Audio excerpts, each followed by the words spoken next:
beautiful people of the world. Today we're going to be learning how to remove a car from a photo in Photoshop. I bet you're wondering how I did this. No, we did not move the car. No, did we not take another photo. It is all done in post-processing. Check it out. Video goes for about 25 minutes and you will see a screen recording of me removing the automobile from the photo. This kind of technique can be used on any object that you want to get rid of out of a photo. It doesn't have to be a car. If you want to get rid of a tea towel, if you want to get rid of a person, if you want to get rid of something, someone, an object, an item, whatever, you can remove it using this exact same technique with whichever photo you like. So just follow along, watch what I'm doing. It's a little bit hard to see the cursor sometimes when I'm cloning. There's a little plus symbol that shows where the actual clone's coming from. If you look closely, you'll be able to see the little plus, and I actually move the mouse to that area, alt click, but yeah, you'll get it. You'll see the little plus, and for those of you who know about Photoshop, you will understand, but for those who don't, it might be a little bit hard. The tool that I use for the majority of this is the clone tool. You can find it in your toolbar menu. Just keep scrolling up and down. It looks like a little stamp. Clone stamp tool is what it's also called. And now, we will enter the tutorial. I guess a lot of you guys are probably wondering how we're gonna get rid of this. I have my special ways and techniques that I've made. So obviously with this, we have to rebuild the fence. You've got to figure out where all the pillars are. There's bins and everything here, which is no good. We can actually get rid of all these bins. See the grass here? We want the grass to come across. So the grass is possibly gonna come to about here. Maybe here and back to the, we can always change this later. Okay, so what we want to do is we want to make another background layer, so we just drag this onto there. We've got our selection, and this grass here, we just grab this clone tool. Actually, I wanted to zoom in a little bit further because we don't want to paint over this pole here, so what we need to do is select. We need to minus from this selection, which is this one here. So we'll just come up, choose where we don't want to paint or draw around the corner. Try and do it as precise as possible. There we go. I could have actually gone across and grabbed these bins here as well. We can do that. I'll do that now. So we add in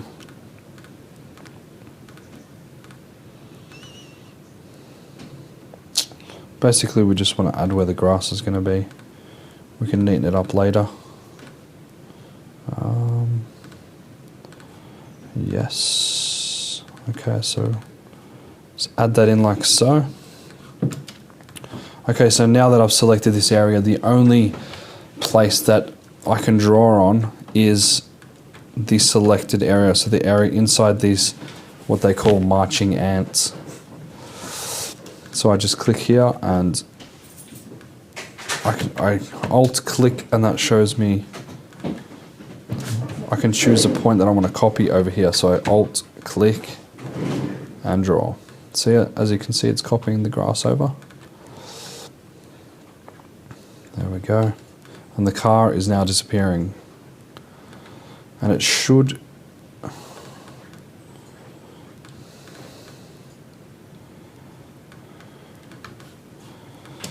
it is going to paint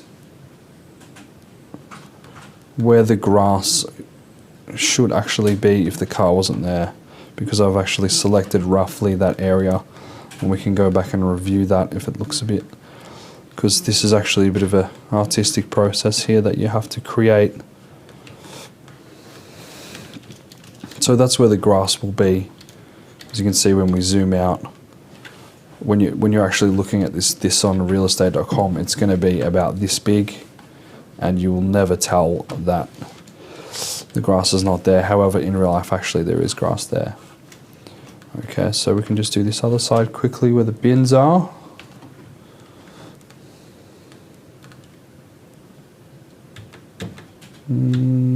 Alt click. There we go. No, we don't want to kill this fence post. but we want this to stay there as well, so we'll just grab a bit of that. Boom. Grab a bit of this. Oops.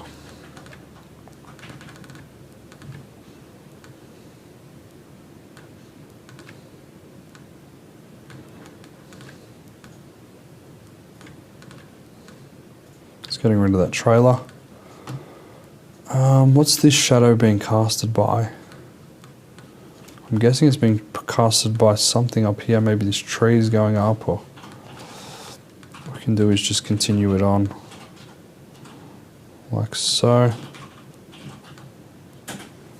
Love that. There we have it. This section here, we can just copy like that. Boom. Okay, so that area is looking good. Deselect. Okay, so the other side of this tree, what we can do is grab this tree like so. Copy and paste it and flip it this way. Just to get like a rounded tree in. There, apply. And just to make it look not so symmetrical, just come across and do a few of those ones just to mix it up a little bit. See,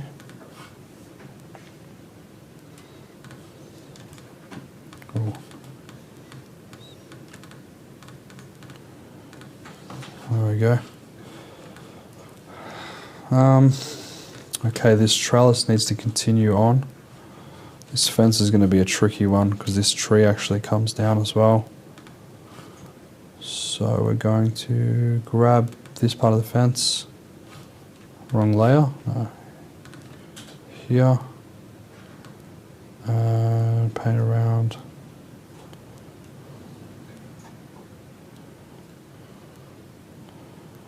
Yeah, there can be another post there.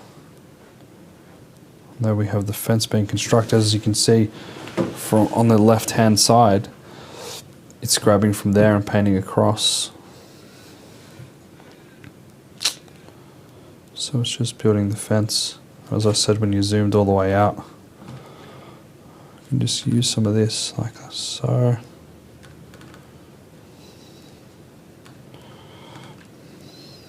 Continue that on. A small piece of fence here is going to come in handy because we can copy that like so, and then once you've built a little bit of it, you can use a lot of it. Should there be another post there? I think that looks pretty realistic. We can make one be a little bit closer because as the fence goes on, these posts are going to appear to be closer together. So there is a little bit of artistic thought that has to go into this. A little bit, quite a lot. Oh, look at that post. I'm going to make sure that's level going up.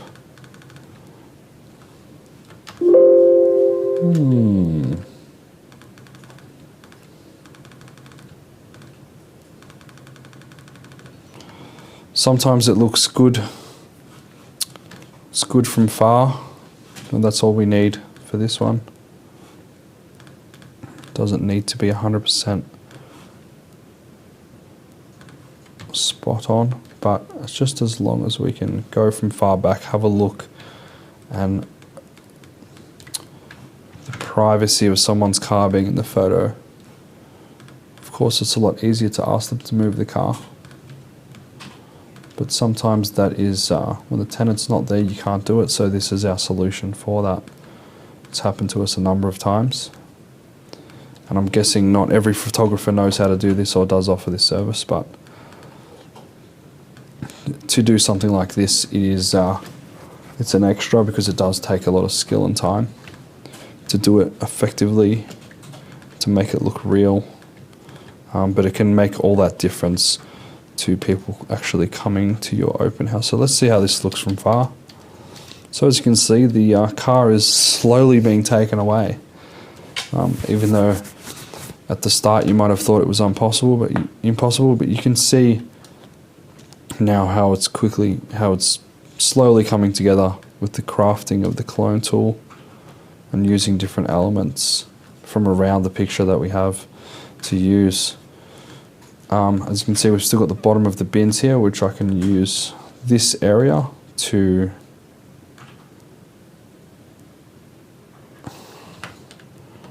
use this area to recreate these bars. So I'll grab this bar from here, line it up, and paint.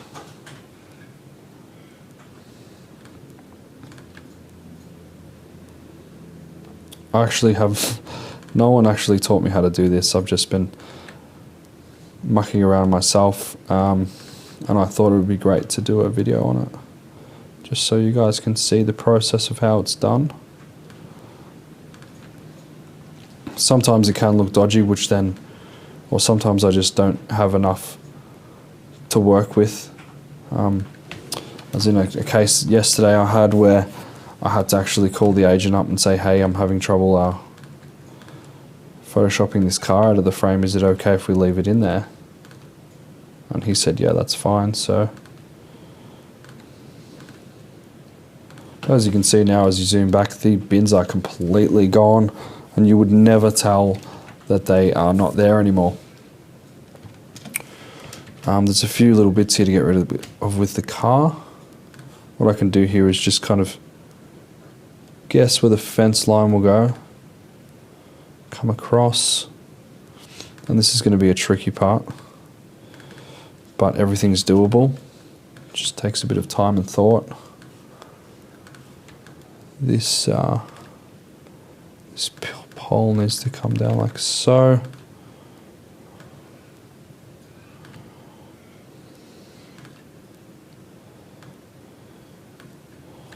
Where it's going to end up, who knows. What is that pole? Okay, it's one of these things. 1, 2. Obviously this bar needs to continue along as well. It'd be good if it got thinner as it went down, but see how we go.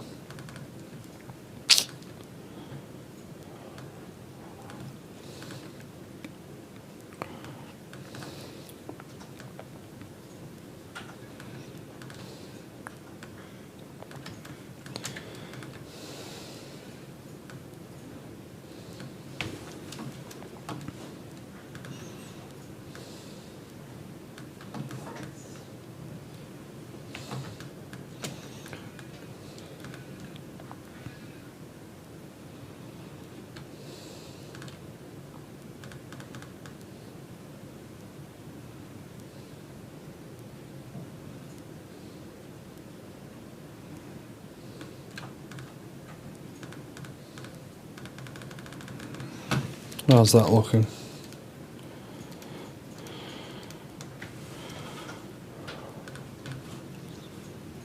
It's looking okay. Personally, I believe it should be getting darker as it goes down. And the bottom of this seems to be going. What you can do is the fence line from here is just kind of mark where it would go according to the line of it, and I think around there for the bottom bar would be good.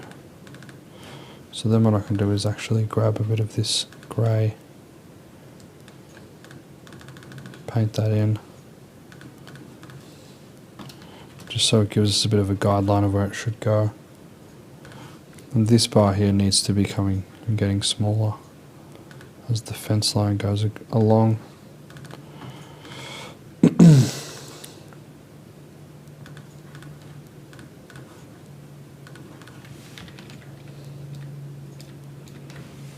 Like so. Yeah, sometimes it's a bit tricky. With this one here, I haven't actually done it beforehand. I'm just going straight off the bat here, trying to make it work. It may not work. Sometimes if it looks too dodgy, I won't go ahead with it.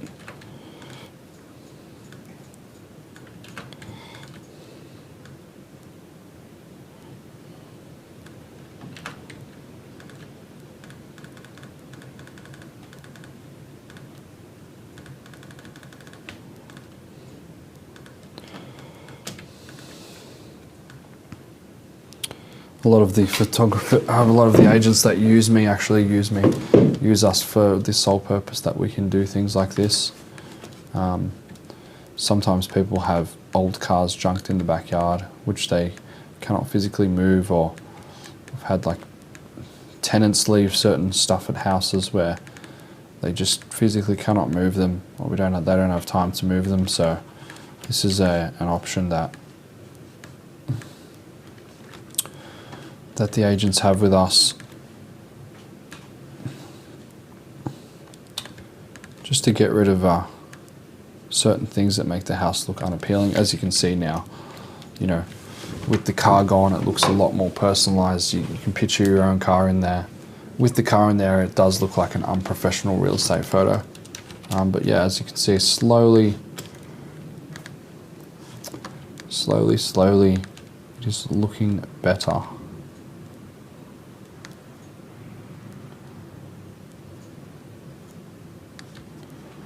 Now the car is nearly completely gone.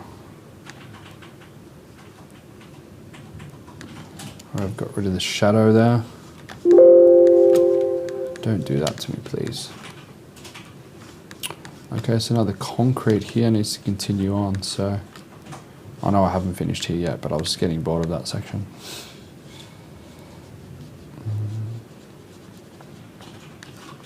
What you can do to make this really accurate here is just select this pole, come up, go across where it should go, select that area, and just paint around.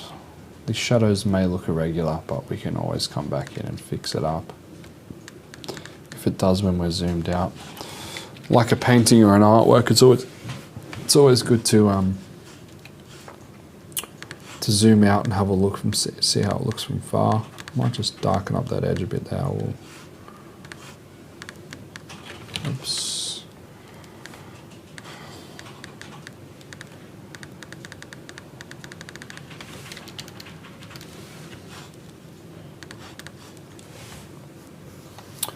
Now, if I didn't tell you that was photoshopped, you probably wouldn't know, even though there's still a bit of the car here, which we can work on a little bit further. But yeah, if you looked at this house, you just think, okay, I think it needs to be slightly darker up the top. Maybe this, whatever color this is here, darker. There's a bit of grain in it.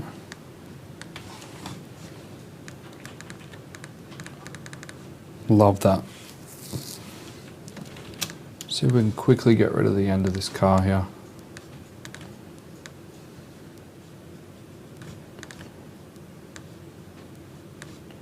As I said, this is the first time I photoshopped this. If I redid it again, I'd know exactly the process, but sometimes it's a little bit of trial and error with what you're doing, especially with this kind of tedious kind of trying to draw in things, and sometimes they don't always look that realistic.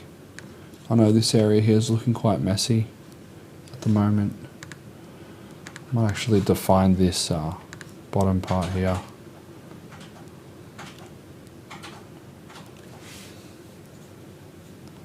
Is that when the corner is? I do not know.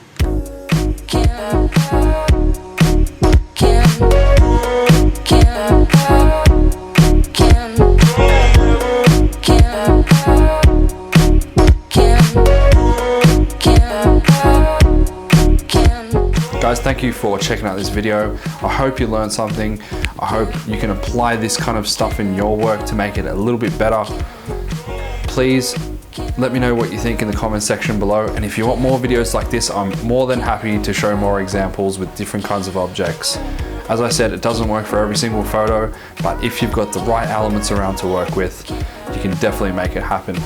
Yeah, striving for better creativity. I'll catch you guys next time.